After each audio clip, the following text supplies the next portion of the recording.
महाराजांची सगळ्यात मोठी संपत्ती या क्षणी आपल्याकडे काय आहे, तर ते त्यांचे गड किल्ले आहेत. गड किल्ल्यांवरती खूप जण जातात. काही पर्यटक म्हणून जातात, अभ्यासक म्हणून जातात, कुतूहल म्हणून जातात, असेच फिरायला जातात. गड किल्ल्यावरती जेव्हा एखादा व्यक्ती जातो तेव्हा त्यानं काय करायला हवंय, कसा गड पाहायला हवाय, कसा तो अनुभवायला हवाय आणि नजरेत साठवायला हवाय. आता बघा, महाराष्ट्रात अलीकडच्या काळामध्ये पर्यटन क्षेत्र फार खुललं आहे आणि त्याच्यामध्ये फिरण्यासाठी गड किल्ले तर नक्कीच आहेत. गुणी दांडेकर म्हणून एक दुर्ग महर्षी होऊन गेले, सर्वांनाच माहीत आहेत.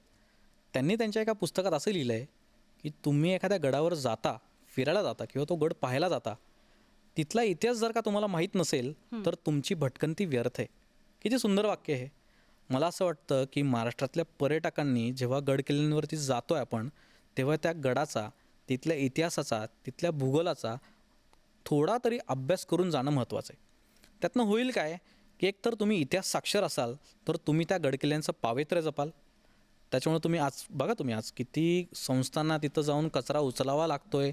आपली सगळी लोकं गडकिल्ल्यांवर जातात तेव्हा प्रचंड प्रमाणात प्लास्टिकचा कचरा करतात. ही सांगण्यासारखी गोष्टच नाही आहे. म्हणजे ही तुम्ही कुठंहीच, म्हणजे गडकिल्ल्यावर काय तुम्ही कुठंही कचरा केला नाही पाहिजे हे सांगावं लागतं, हे दुर्दैव आहे.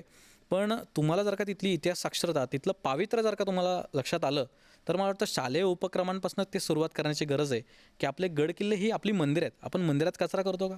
नाही करत ना. मग आता तुम्ही इतिहासाच्या दृष्टीने जेव्हा गडकिल्ले फिरायला जाता तेव्हा तुम्ही तिथं काय काय पाहिलं पाहिजे, तर तिथं गडांवरती मंदिरं असतात, तिथे दरवाजे असतात, वेगवेगळ्या पद्धतीचे दरवाजे. शिवाजी महाराजांच्या म्हणजे अभ्यासाचा विषय बरं का हा, की शिवाजी महाराजांनी रायगडाचा महादरवाजा जो आहे तो एक वेगळा असा अभ्यासाचा विषयच बनून राहील. कारण तो कुठल्याही मार्गाने तुम्ही जर का रायगड बघितला तर तो दृष्टिक्षेपात पडतच नाही. अशा प्रकारचे आडवळणीवरचे जे म्हणजे दरवाजे बांधून घेतले शिवाजी महाराजांनी. शिवाजी महाराजांची किल्ल्यांप्रतीची दृष्टी आणि प्रेम प्रचंड आहे. कारण मी पुन्हा एकदा परकीय माणसाकडे येतो आहे का, शिवाजी महाराजांनी जेव्हा दक्षिण दिग्विजय स्वारी केली तेव्हा जिंजीचा किल्ला जिंकला आणि ह्या जिंजीच्या किल्ल्यांवरचं बांधकाम शिवाजी महाराजांनी उतरवलं, जे ऑलरेडी तिथं होतं. 60% बांधकाम उतरवल्यानंतर तिथं एक अँद्रे फ्रेरे नावाचा एक फ्रेंच पाद्री आला आणि ते सगळं बांधकाम नवीन केलेलं शिवाजी महाराजांचं पाहिलं. तेव्हा तो असं म्हणतो की एखाद्या युरोपीय कामालासुद्धा लाजवेल इतकं सुंदर ते बांधकाम शिवाजी महाराजांनी जिंजीवर करून दाखवलं आहे. मला असं वाटतं की आज आपल्याला रेस्पेक्ट पे करायचं आहे. बघा, आता शिवजयंती येईल आणि अनेक लोक फ्लेक्स चौकांमध्ये फ्लेक्स लावतील, वेगवेगळ्या पद्धतीनं महाराजांवरती प्रेम व्यक्त करतील. मी त्याला प्रेम असा शब्द देतो, कारण आहे ते भाबडं प्रेम आहेच. पण शिवाजी महाराजांच्या गडकिल्लेचं आपण जर का रक्षण करू शकलो, त्यांचं पावित्र्य आपण राखू शकलो, त्यांचा अभ्यास वेगवेगळ्या अनुषंगानं करू शकलो, तर मला असं वाटतं की हे गडकिल्ले आपल्या येणाऱ्या पिढीला पाहायला मिळतील. त्यांच्यावरची जी बांधकाम आहेत, बघा तुम्ही कुठेही गेला गडकिल्ल्यांवरती कुठेतरी काहीतरी पेनाने खडूने काहीतरी लिहिलेलं आढळतं तुम्हाला. वाईट वाटतं ते सगळं बघून. पण मी परत तेच सांगेन की गडकिल्ले पाहण्यासाठी तुमचा दृष्टिकोन तुमचा जागा करायचा असेल की हा बुरुज इथे का आहे, इथं ही भिंत का आहे.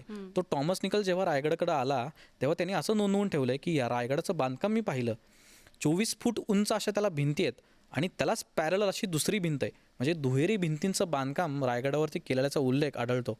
आज बघा ते भिंती तिथं आहेत, पण जर का आपण त्या किल्ल्यांचं रक्षण करू शकलो नाही तर पुढच्या पिढीला कदाचित ती भिंत पाहायला नाही मिळणार.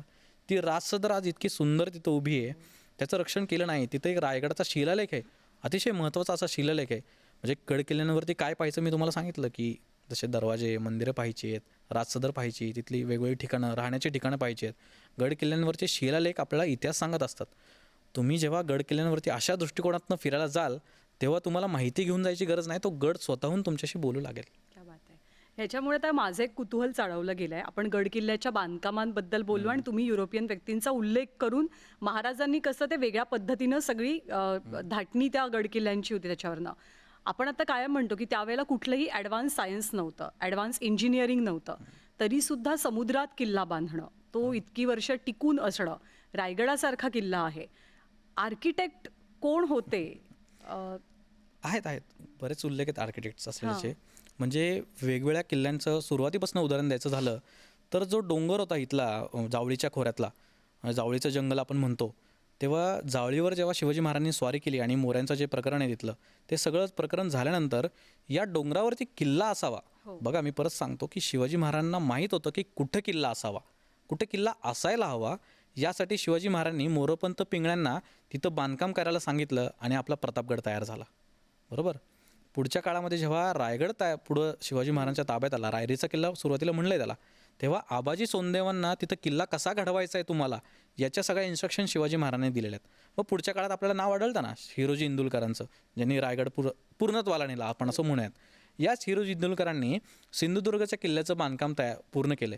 आता ते कधी केले बघा, शिवाजी महाराज आग्र्याच्या तिथं कैदेत आहेत अशा काळामध्ये सुद्धा या हिरोजी इंदुलकरांनी ते काम थांबवलं नाही आहे. जिजाऊ साहेब होत्या इथं आणि त्यांच्यामार्फत त्यांच्या देखरेखीखाली सगळं हे हिरोजी इंदुलकरांनी सिंधुदुर्गचं बांधकाम पूर्ण केलं आहे. मला असं वाटतं ही सगळी आर्किटेक्ट मंडळीत ना यांचं एक वेगळं अभ्यास आपण करायला हवा आर्किटेक्चरच्या दृष्टिकोनातनं.